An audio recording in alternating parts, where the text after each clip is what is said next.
From out here, it looks like a calm, blue ocean world. Peaceful, almost like home. It is none of those things. Neptune is the most violent planet in the solar system, and we have only ever seen it once. For 12 hours, one machine flew past it. Then we left it alone in the dark, and we have never gone back. Neptune is the last real planet in our solar system, the final true world before the long dark begins. After it, there is nothing but cold and distance and dark, for further than the mind can hold. It is so far from the sun that sunlight, the fastest thing there is, takes 4 whole hours just to reach it. Out here, the sun is just a bright star. Neptune lives in almost total darkness. Here is how strange that distance is.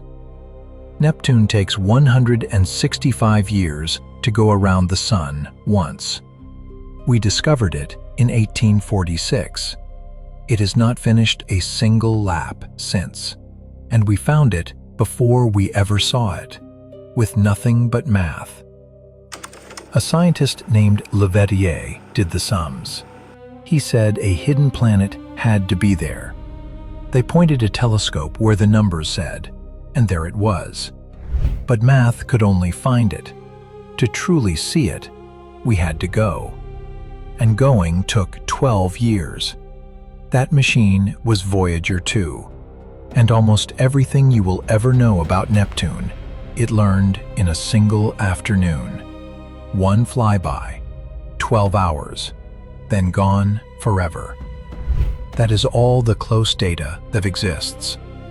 It found rings around Neptune no one had been sure were there, faint, dark, almost invisible. And what it found should have been calm and quiet. It was the opposite. Imagine falling into that blue. The first thing it does is freeze you. The temperature drops past -200 degrees. That is not winter cold, or mountain cold, or the cold of the deepest night you have ever known. It is cold like the universe forgot that warmth had ever existed at all. Your suit would not fail slowly. It would simply stop being warm, and the cold would walk straight in. But the cold is the gentle part. Neptune has the fastest winds found anywhere in the solar system. 2,000 kilometers an hour, faster than a jet fighter. Not on Earth, not on Jupiter, not anywhere else we have ever looked. Here, on the faintest, most distant world, are the most violent winds in the entire solar system. Winds like that would shred a body like paper in a jet engine, and no one really knows why they blow so fast. The sun out here is far too weak and far too distant to drive winds like these. Something deep inside Neptune is driving these storms, pouring energy up from a place we have never seen and still do not understand. Keep falling and you wait for the ground. It never comes. Neptune has no surface, no land, no place to stand, just deeper and deeper blue. And the deeper you go, the harder it squeezes. Below the clouds, Neptune is not really gas at all.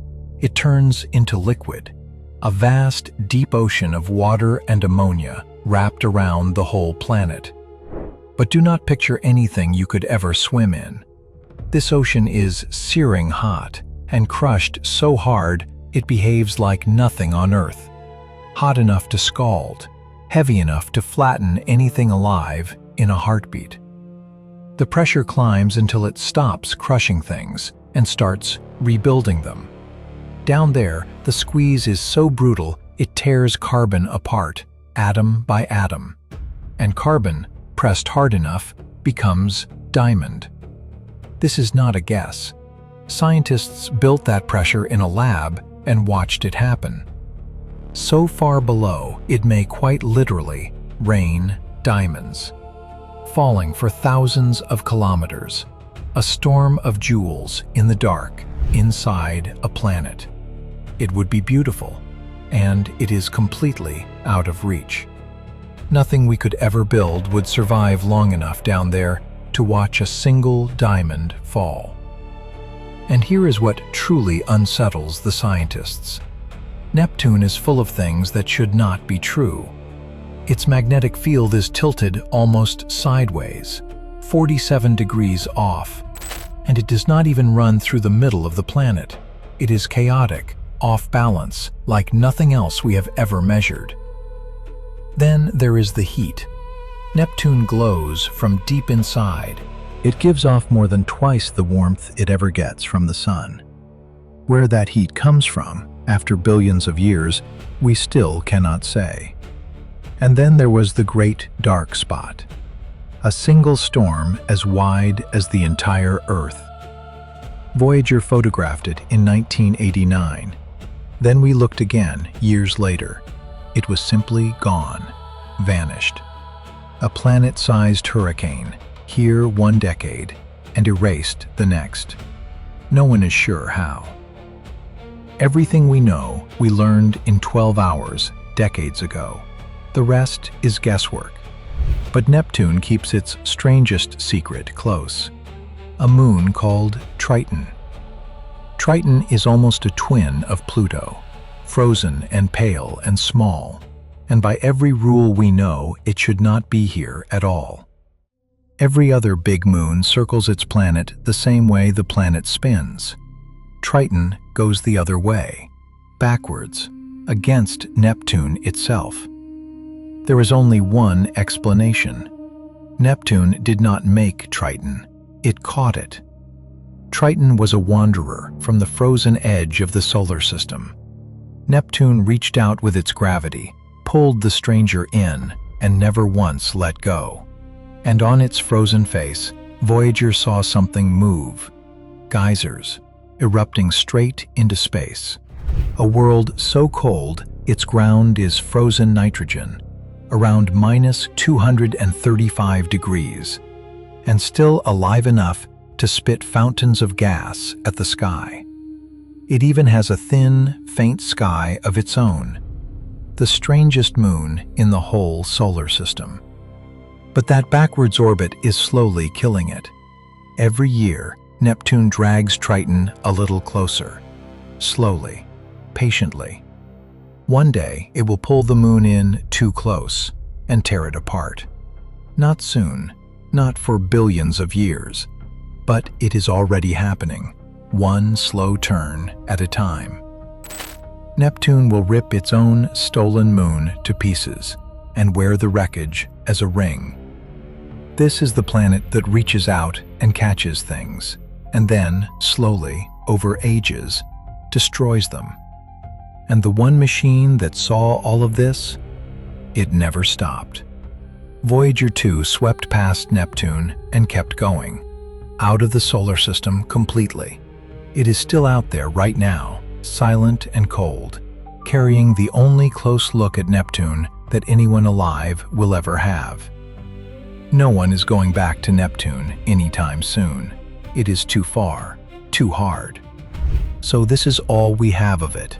A blue world we met once, for a single afternoon, and then left alone in the cold. Everything we know about that whole blue world rides on one afternoon, a lifetime ago. It is the most violent planet we know of, and somehow also the one we understand the least. We found it with nothing but numbers on paper. We touched it for one afternoon, and then we let it slip back into the dark, where it has been waiting ever since. And out there, right now, it is still spinning, still screaming, still raining diamonds down through the dark, thousands of kilometers into a place no eye will ever reach, with no one left to watch. We have a whole family of neighbors we have barely even met, and some of them are far stranger and far more frightening than this. But that is a story for another night.